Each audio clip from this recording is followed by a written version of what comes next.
So the first thing is that what we're talking about here clearly are the effects, the consequences of a changing climate, and what that means for weather patterns and the impacts are associated with that. So typically we're talking about things like drought, about storm, about flood, obviously heat in particularly hot parts of the world, and about sea level rise and the acidification of the oceans as well. So those are the kinds of impacts we're concerned about. And then what we're really trying to understand is those changes, who will be affected by them. Clearly people living on coasts will be affected by sea level rise. On certain kinds of coasts in Florida or in the Philippines are going to be affected by changes in patterns and intensity of tropical storms. People right now in northern Ethiopia are being affected by a big new drought, and how will that affect people in the future. So we're trying to understand where those kinds of, that kind of climate variability and the impacts it has on human welfare, on safety, on productivity, how that will pan out into the future with different patterns and scenarios of climate change. That's really what we're interested in. And I think to go back to Richard Toll, I think is a very interesting figure here, because he makes a very good point, which is that some of the contrarians argue, and who knows, there is something in this argument, that if only we could grow fast enough, then we might be able to grow ourselves out of the problems of increased drought or more intensive tropical storms or flood. Because, you know, if in 20 years' time we're twice as wealthy as we are now in London, then we will have been able to afford a new Thames barrier, which will be needed because our sea level will have risen by an increment, and we can predict that we'll rise by up to 1 meter by the end of this century. So what I'm trying to say there is that adaptation to climate variability and climate is actually a quite normal and natural part of our coping with our environment. It's something that pastoral farmers were doing 3,000 years ago. It's something that we're still doing, and that takes up a certain number of the resources we have in a society and an economy to deal with flood or storm or sea level rise.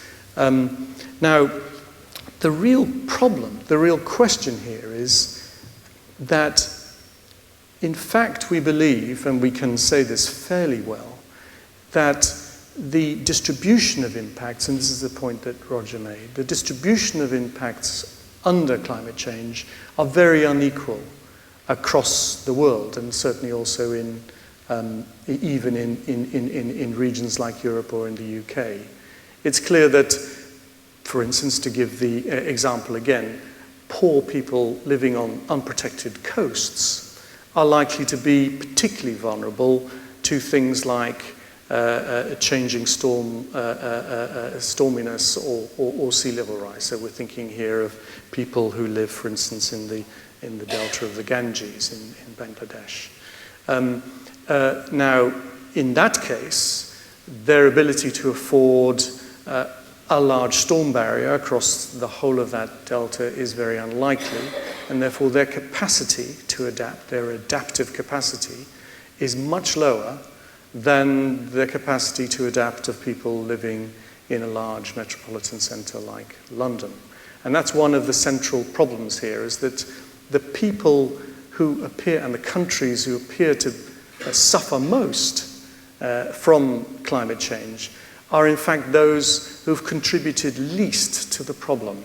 And that's the fundamental political problem at a global level, is that whereas rich industrialized countries, of course, through their history of industrialization, have contributed most to the problem and are therefore also, as Richard Toll explains, rich enough to cope with an increment, with a quotient of climate change impacts.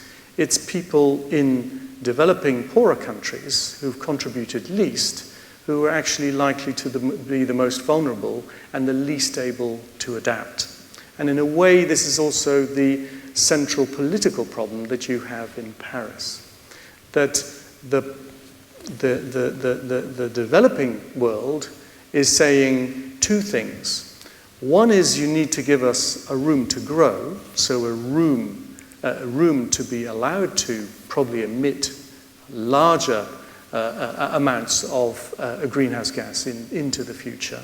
That's our right. You've already filled up your space, and now we have a right to fill up that part of the atmosphere, as it were, hypothetically, that should be allocated to us. But in addition to that, what they're saying is that the richer world should help poorer developing countries to adapt, to reduce their vulnerability, to become more resilient. And there is a huge tussle about the mechanisms, particularly the funding, that might be associated with that. So that's a really core political problem, political tussle that is happening in Paris. Now, I think the final thing I'll say, which is in relation to some of my own work in working in the Intergovernmental Panel on Climate Change last time, and it relates also to this problem, central problem that Richard Toll identifies, is whether there are, in fact, even for a city like London, limits to our capacity to adapt. Because one of the implications of what Toll says, and there are many people, and this is actually an analytical problem, I have to say, that the IPCC has not been able to address very well, is whether there is, in some way, an infinite capacity to adapt. Even if we have a 3 or a 4 degree world, would we still be able to feed the world? Would we be able to feel safe in London from storm surges? Would we be able to afford cool the underground system in very hot summer days through heat waves? And these kinds of incremental and more radical adaptations which we'd need if we had such a world. And I think neither the people like me who try to study climate change and how we respond to it, nor the people on the other side who deny that climate change is a reality or a real problem, have really answered this question. I believe, and some of the work we did last time, that there must be limits to the capacity to adapt, not only, obviously, in poor countries, where we already see catastrophic losses of life, losses of welfare, losses of livelihood, migration, all these kinds of stresses are happening now. But even in very wealthy countries like the UK, there will come a time and a level of warming that even we are unable to adapt to, and that lead to all sorts of discontinuities in our ability to run energy systems, have secure and clean water supplies, protect ourselves from storm surge, and so on. And it's really trying to understand where that is, as well as this large problem that I identified before about how we do justice to the rightful claims of people in poorer countries who are really suffering many of these impacts now already, and far more going to the future. And there's also the question of, if we've got 3 or 4 degrees in Europe, what is North Africa going to be like? And exactly. If we think we have a refugee problem at the moment, then what's our refugee problem going to be like? There was a program on that a few years ago, actually. I can't remember what it was called. It was a mass sort of scaremongering program about people taking to the boats. And actually, it's kind of almost coming true. It was a little bit before its time, but it's sort of becoming true, not necessarily for climate at the moment. But can I just invite you to offer some thoughts on resilience in the UK specifically? You know, where you think we should be concentrating on spending our money? What are the key priorities, do you think? And on what timescales? Because, you know, if you're thinking of 50 years' time, you'll be thinking of different things than you would in 10, 20 years' time. Well, I think with adaptation, you usually start with water. Either too little of it or too much of it. And I think in the UK, clearly, the largest vulnerability, and you alluded to it, has to do with flood, either inland or on the coast. And in that winter. It's 2 winters ago now, and Dawlish and all of that. These are small examples of the kinds of impacts that we can expect in the coming decades, and each time more intensive. And the Met Office just put out a paper, I think, last week saying that winter rains like that were made, and from memory, 7 times more likely because of climate change. Certainly a number of times more likely because of climate change. Yeah, so I think we're likely to see that sort of thing again, not sure when, but... I think flood, the opposite is actually drought, oddly enough, in the southeast of England is quite drought prone, and I think a lot of the models show that, of course, we've had large droughts. They'll presumably become more intense and certainly more regular, and so there's this question about drought. Sea defences are another thing. They're obviously in some regions we're already deciding to have managed retreat, and we may decide that it's not worth defending coasts. Longer term, I think there are also other kinds of impacts which have to do not just with the impacts we suffer directly, but actually this problem also you alluded to of systemic risk. So world food supplies, perhaps, and the models are equivocal about when this might happen, in relation to some of the key cereal crops, for instance. If 2 breadbasket regions of the world failed at the same time, and there are models that are beginning to predict that, the question is what would happen to food supplies and food prices and the political disruptions that are associated with that. I mean, one of the assessments, of course, of the Syrian crisis is that it was precipitated by a long drought which led to people congregating in the cities and to new political activism. So there are narratives like that which I think we have to grow more used to. Let me just challenge you on that, because climate contrarians say, or these climate change scientists, we haven't had as much warming as they thought, so now they're seizing on something else to blame for climate change.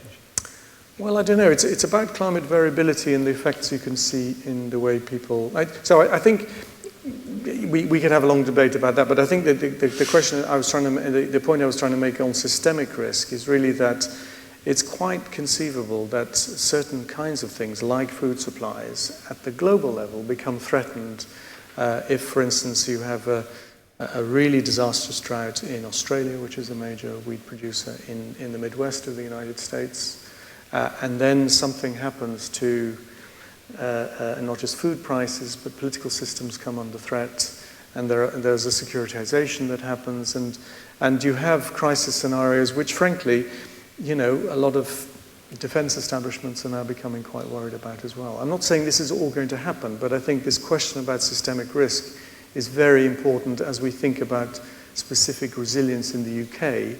Not all of this, of course, is manageable within our own country. Okay, we're connected. Let me just put you in charge of the Treasury for a moment. You're the Chancellor. You're coming up to your autumn spending review, which is going to be published in December. All autumns have become December. That's kind of symbol of climate change, really, isn't it? What are your key priorities? Well, I certainly wouldn't want to be cutting,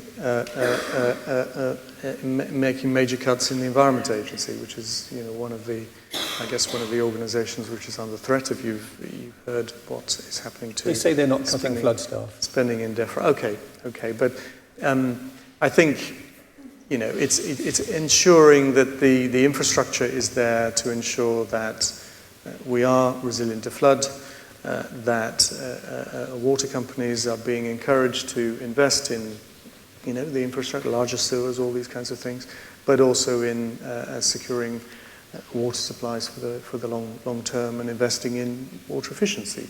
These kinds of things are also useful. And presumably, in particular, what the Environment Agency is complaining behind the scenes about is the cut in the budget for maintenance, or the lack of increase in the budget for maintenance, for routine maintenance. Maintenance, and making sure, of course, you were talking about house building, that once we start building all these houses, they're not all built in exposed floodplains, which is has been a tendency. And there still is major building in floodplains. I'm working on something on that at the moment. But before we close, we must move on. But before we close, I just want to ask you about the George Monbiot rewilding business. Letting hillsides go back to the wilds, turning them back to woodlands, which would soak up water better, and in his view, and stop streams flashing off hillsides in the uplands. What do you think to that? I think it's wonderful because you create new forests and biodiversity. There are benefits to carbon fixation as well. If there are large areas that are available for this, then I'd be for it. You're right that discharge from the hills, but also particularly in urban systems, has become much more rapid as we've concreted over our front gardens and things like that. It's a measurable effect now in the peakiness of storm flows, and that leads to new vulnerability to flooding. So I think that is really a very interesting idea. I'd love to walk in these rewilded places and meet the wolves.